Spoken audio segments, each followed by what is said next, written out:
Alors, moi, j'ai des conditions de travail assez exceptionnelles, puisqu'en fait, j'ai un bureau aménagé à peu près à 50 mètres de là où j'habite. Du coup, c'est super confortable. J'ai pu l'équiper de manière optimale. J'ai vraiment le bureau d'écran, j'ai les écrans, j'ai le rack avec tous les dossiers en cours pas loin de la main, un classement dans le placard, ma banette à côté. Enfin, vraiment, c'est nickel, quoi. C'est vraiment voilà, nickel. Des fois, j'aime bien aller dans des espaces de coworking pour prendre un peu d'énergie. Mais sinon, en général, je travaille de là, quoi. Voilà.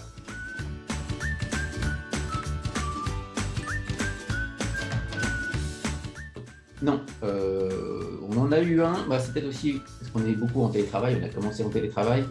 On en a eu un au début pour les formations GTD notamment, on était toujours en costume. Voilà, maintenant les mœurs sont un peu assouplies et on fait voilà, on est habillé correctement, hein, mais on n'est pas forcément. Et puis après, on fait attention où on va.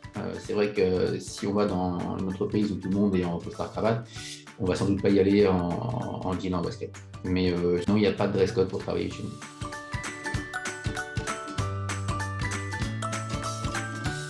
Il y a quelque chose qui préside beaucoup chez Nexasis, c'est d'abord la personne et après le métier. On part du principe que on préfère travailler avec des gens avec qui le courant passe bien, parce que le métier, ça s'apprend, les compétences, ça s'apprend, on peut se former, on peut apprendre soi-même, etc. Alors que, je sais pas, la bienveillance, l'empathie, les bonnes manières, enfin, ce genre de trucs, c'est beaucoup plus long à apprendre quand c'est pas déjà là. Donc en général, on va privilégier plutôt ça. Donc je dirais moi, quelqu'un qui est à l'écoute, qui est sincère, qui est bienveillant. Donc il faut évidemment pouvoir dire ce qu'on a à dire aussi. Mais ça, c'est plus facile quand on sait qu'on est dans un cadre où tout le monde est prêt à l'accueillir aussi. Voilà, tout le reste, ça prend vite, mais voilà, pour moi, ces trois éléments-là, écoute, sincérité et bienveillance, ça va être les bases d'une bonne relation pro ou perso d'ailleurs.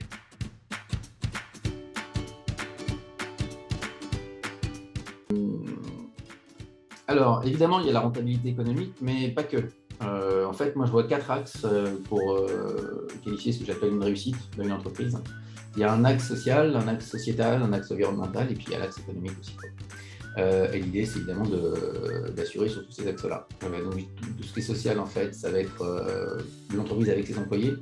Moi, j'aime bien considérer que l'entreprise, c'est un rapport, c'est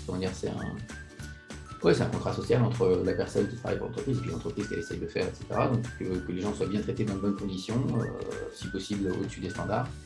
L'aspect sociétal, c'est qu'une entreprise a un impact positif. C'est-à-dire qu'en général, après qu'elle soit passée quelque part, ça va mieux pour l'entreprise qui a été sa cliente.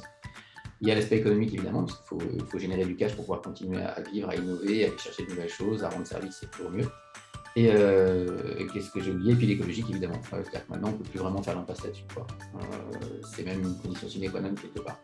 Voilà, j'aime bien dire qu'aussi, vous voyez, au côté étymologique, écologie, c'est la connaissance de la maison, économie, c'est la gestion de la maison, et forcément, si on subordonne la connaissance à la gestion, on va avoir des problèmes. Donc, c'est super important que tout soit fait pour la durabilité, pour le respect de l'environnement, etc.